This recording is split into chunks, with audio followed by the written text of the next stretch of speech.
ব্যাপারটা ভালো করে দেখার জন্য হ্যারিকেন হাতে ছাদে উঠে যায় ঈশান। ঘরের সবাই তখন গভীর ঘুমে আচ্ছন্ন। কাউকে কিছু না বলেই একা ছাদে উঠে আসে ঈশান। হাতের হ্যারিকেনটা মিটমিট করে জ্বলছে। মধ্যরাত, দূর থেকে ভেসে আসছে শিয়ালের চিৎকার। সে দেখল পুকুরের মাঝে কেউ একজন ছুটে যাচ্ছে পুকুরের এপাশ থেকে ওপাশে।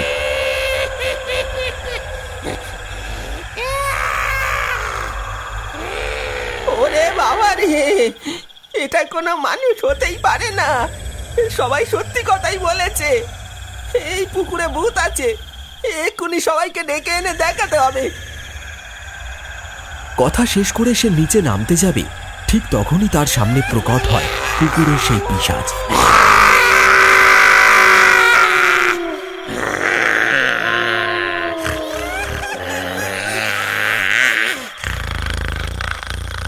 তার সামনে দরজা আটকে দাঁড়িয়ে আছে সেই পিশাচ।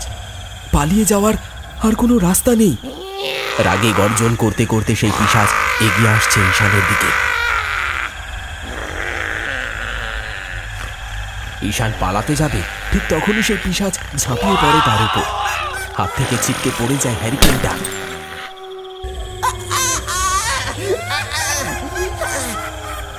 হ্যারিকেন ভেঙে গড়িয়ে পড়ছে কেরোসিন তেল।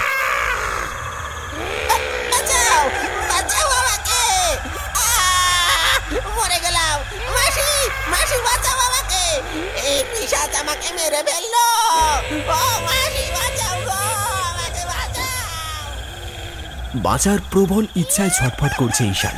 তার বুকের উপর চেপে বসে আছে সেই পিশাচ, আর তার দু হাত দিয়ে গলা টিপে ধরেছে তার, যেন তার প্রাণ না নিয়ে ছাড়বে না আজ তাকে।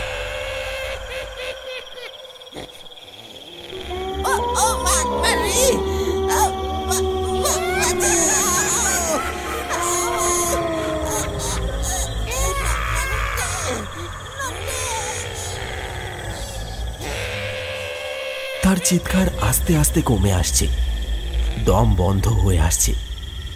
আর মাত্র কয়েক মিনিটের অপেক্ষা, তারপর সব শেষ হয়ে যাবে।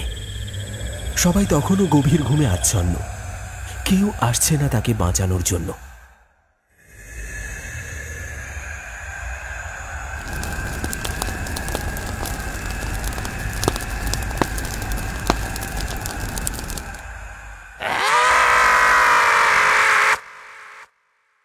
হঠাৎ সেই পিশাচ একটা মর্মান্তিক চিৎকার করে ঈশানের গলা ছেড়ে দিয়ে সেখান থেকে পালালো। সে দেখল ছাদের একপাশে দাউ দাউ করে আগুন জ্বলছে। হ্যারিকেন ভেঙে গিয়ে তেল গড়িয়ে গেছে ছাদের একপাশে জড়ো হয়ে থাকা পুরনো জামা কাপড়ের গায়ে, আর সেখানে কিছু নোংরা আবর্জনা আছে। আগুনটা লেগেছে তাতেই।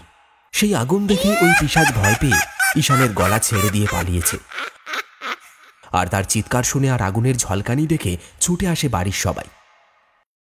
সবাই তাকে নিচে নামিয়ে নিয়ে আসে। সমস্ত ঘটনা সে জানায় তার মাসিকে।